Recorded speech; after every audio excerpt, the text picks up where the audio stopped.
La clé des illusions. Dans une vallée isolée, entourée de montagnes brumeuses, se trouvait une petite boutique. À première vue, elle semblait ordinaire, avec ses étagères remplies de bibelots et d'artefacts.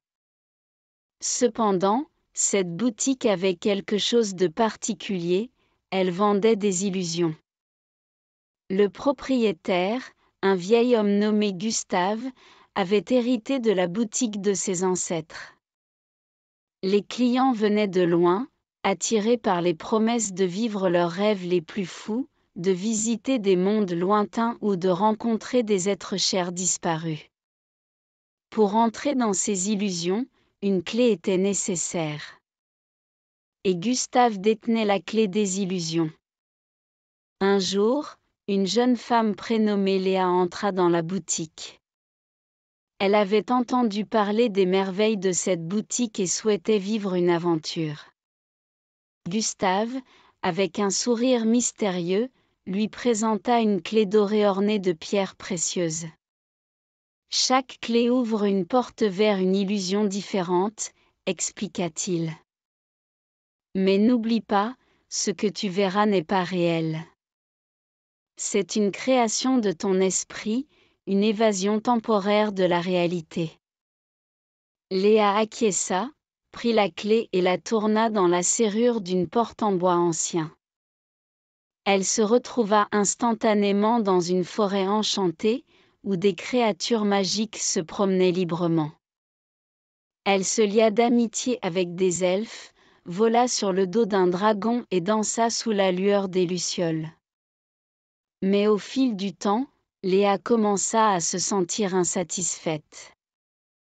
Même si l'illusion était magnifique, elle savait qu'elle n'était pas réelle.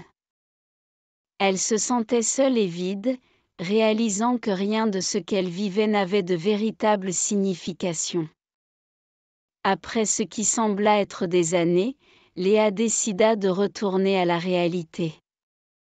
Elle utilisa la clé pour ouvrir la porte de la forêt enchantée et se retrouva dans la boutique de Gustave.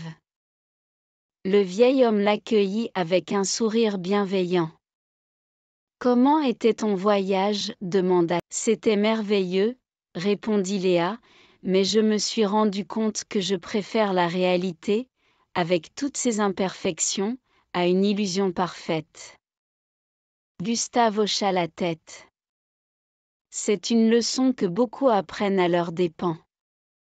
Les illusions peuvent être séduisantes, mais elles ne remplaceront jamais la réalité.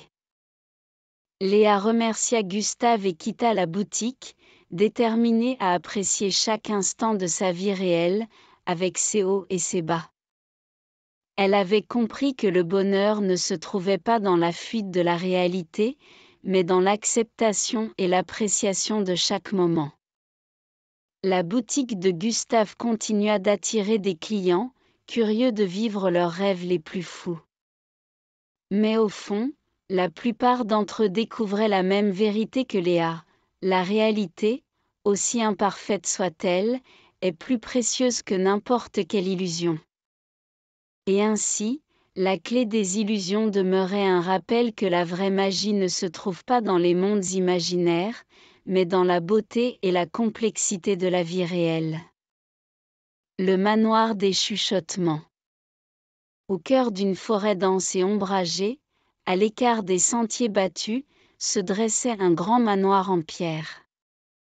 Les murs étaient couverts de lierre, les fenêtres barricadées et la porte d'entrée lourdement verrouillée.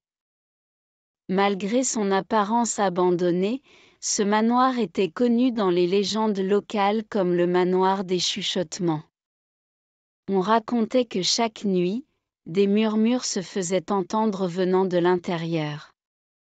Certains disaient que c'étaient les esprits des anciens propriétaires, d'autres prétendaient que c'était le vent jouant des tours. Personne n'osait s'approcher du manoir, de peur d'être envoûté par ces chuchotements. Clément, un jeune aventurier intrépide, décida un jour d'explorer le manoir et de découvrir le mystère qui s'y cachait. Armé d'une lampe torche et de son courage, il se rendit au manoir à la tombée de la nuit. À peine eut-il franchi le seuil que les chuchotements commencèrent. Ils semblaient venir de partout à la fois, doux et mélodieux, puis s'intensifiant jusqu'à devenir presque assourdissants. Clément suivit le son des voix, espérant trouver leur origine. Il traversa de nombreux couloirs sombres, monta des escaliers grinçants et passa devant d'anciens portraits aux yeux qui semblaient le suivre. Plus il avançait, plus les chuchotements devenaient clairs. Il parlait d'amour, de trahison, de joie et de chagrin. Il racontait des histoires d'une époque révolue. Finalement, Clément arriva dans une grande salle de bal, où de nombreux fantômes dansaient élégamment au son d'une musique mélancolique.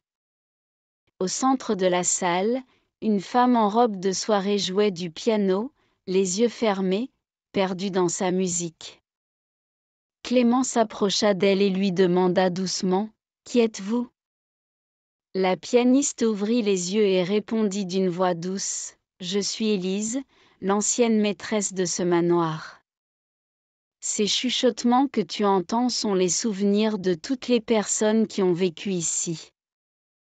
Ils résonnent éternellement dans ces murs. » Intrigué, Clément demanda : « Pourquoi ne partez-vous pas, maintenant que vous êtes libre ?» Élise sourit tristement. « Nous sommes prisonniers de nos souvenirs. Nous ne pouvons pas partir tant que quelqu'un se souvient de nous. » Clément réfléchit un instant, puis eut une idée. « Et si je vous aidais à raconter vos histoires ? Peut-être qu'en les partageant avec le monde, vous pourriez trouver la paix. » Élise sourit avec espoir. « C'est une belle idée. » Ainsi, Clément passa des nuits à écouter et à noter les histoires des fantômes du manoir. Il les rassembla dans un livre qu'il intitula « Les chuchotements du manoir ». Le livre devint rapidement un best-seller, et les histoires des fantômes touchèrent le cœur de nombreux lecteurs. Grâce à Clément, les esprits du manoir trouvèrent enfin la paix et purent quitter le monde des vivants. Le manoir, quant à lui, fut restauré et transformé en musée. Les visiteurs venaient de loin pour voir le lieu où les légendes avaient pris vie. Mais si vous tendez l'oreille, vous pouvez encore entendre les doux chuchotements des souvenirs, flottant dans l'air comme une mélodie éternelle. La ville sous le voile. À la lisière d'une forêt dense, loin de toute civilisation, se cachait une ville pas comme les autres. Les arbres centenaires et la dense végétation avaient presque réussi à la dissimuler aux yeux du monde. Mais le plus étrange était le voile de brume qui enveloppait continuellement la ville, comme une barrière protectrice. Les habitants de la région avaient appris à éviter ce lieu, car de nombreux voyageurs intrépides qui s'étaient aventurés à travers le voile n'étaient jamais revenus. La ville était devenue une légende, racontée autour des feux de camp, une ville fantôme perdue dans le temps. Mélissa, une journaliste passionnée par les mystères non résolus, décida d'enquêter sur cette ville légendaire. Elle se rendit à l'orée de la forêt. Après des heures de marche, elle parvint enfin au voile de brume qui marquait l'entrée de la ville. Armée de sa curiosité et de son appareil photo, Mélissa s'aventura à travers le voile. À sa grande surprise, la ville qui se dévoilait devant ses yeux était tout sauf abandonnée. Les rues étaient animées, les enfants couraient en riant, et les marchands vendaient leurs produits. C'était une ville vivante, figée dans une époque révolue. Mais Mélissa remarqua rapidement quelque chose d'inhabituel. Les habitants semblaient la regarder avec curiosité, comme si elle était une étrangère. De plus, Aucun d'entre eux n'avait de reflet dans les miroirs ou les vitrines. Ils semblaient être des apparitions. Intriguée, Mélissa aborda un vieil homme assis sur un banc.